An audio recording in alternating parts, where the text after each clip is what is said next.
that would not account to my domicile. You must remember, yung domicile dapat na ipapakita rito yung actual residency. At the same time, your intention really to live in that address. Yung address ko in the first district, you will see yung mga utility bills ko nandoon, binabayaran. Makikita mo yung mga meetings ko, mga delivery receipt ng aking kinakain during the meeting.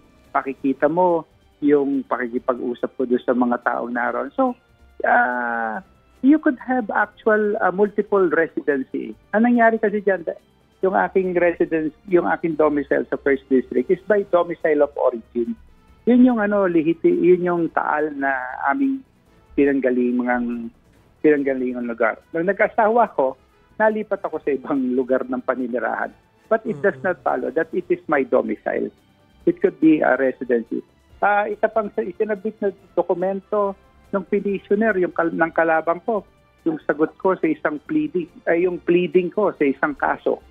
Yung address na yon ginagamit namin for mailing address sa mga kaso na binibigay sa amin or sinasert na mga summon. So, ayun nandun yung ginagamit.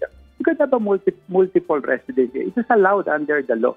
May jurisprudence naman. Alam ng kalabang ko yan. Magaling naman na abogado siya. Alam naman niya. Alam naman ng mga abogado yan. Ang importante, yung domicile mo your intention to return or yung abandonment of your residency. Napatunayan ko naman. At ang nagreklamo sa akin, hindi pa taga-ron sa amin na nagsasabi na hindi ako taga-ron.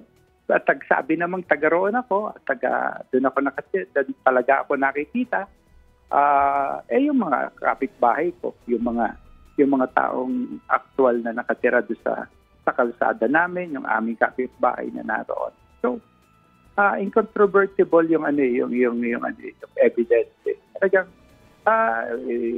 they weigh all the evidences.